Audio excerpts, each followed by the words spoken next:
Pada beberapa hari ke belakang, kita melihat banyak sekali bermunculan di timeline anak-anak berprestasi dari beberapa universitas terbaik yang ada di lokal maupun luar negeri. Pasti dari kalian banyak pertanyaan yang muncul, mengapa mereka sangat pintar dan bisa membabat habis semua pertanyaan yang ada di dalam kuis tersebut. Saya akan coba membahasnya dari sudut pandang kedokteran.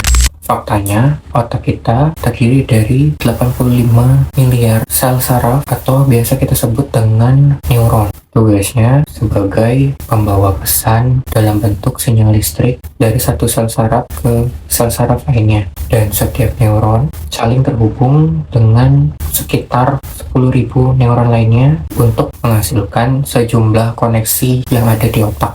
Kita ambil contoh ketika kita sedang mengerjakan soal ujian.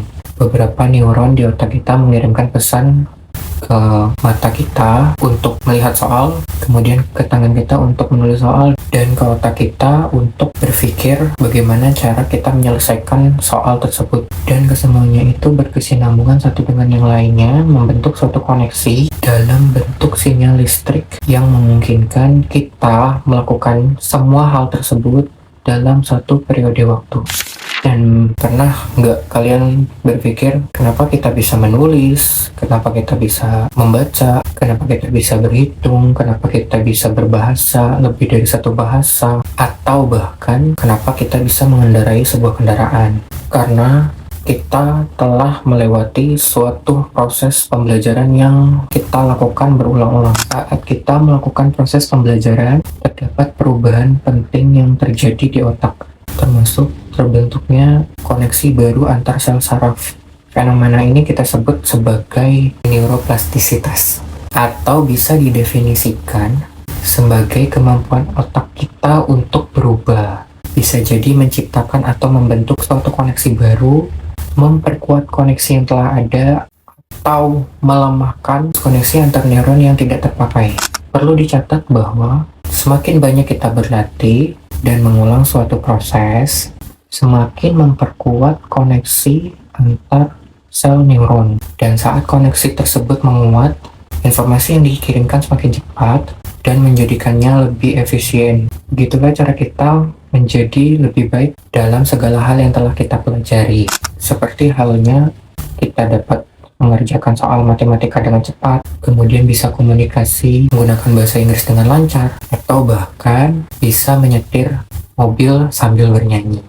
Kita coba mengilustrasikan hubungan antar neuron dengan jalan setapak yang ada di hutan. Pasti di awal-awal kita masuk ke hutan, yang kita rasakan kanan kiri kita hanya pohon, rumput, semak. Namun dengan seringnya kita melewati jalur tersebut, kita injak rumputnya, kita potong semaknya, dan kita menggunakan jalur yang sama, maka semakin mudah untuk kita sampai pada tujuan. Namun sebaliknya, ketika kita tidak melewati jalur tersebut lagi, rumput yang telah kita injak, semak yang telah kita potong akan tumbuh kembali dan menutupi jalan yang sering kita lalui, dan lama-kelamaan akan menghilang. Hal tersebut sangat mirip dengan apa yang terjadi di otak kita ketika kita berhenti berlatih sesuatu, maka hubungan antar sel saraf kita melemah dan kita mesti mempelajari ulang untuk mengingatnya kembali masuk ke dalam memori kita.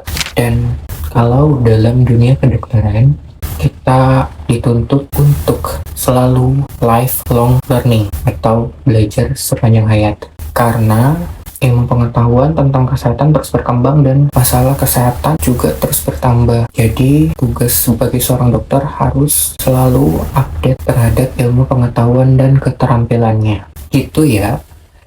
Ya kayak gitu. Jadi udah paham belum kenapa anak-anak tersebut bisa berprestasi dan pintar? Jangan lupa subscribe, like, dan komen.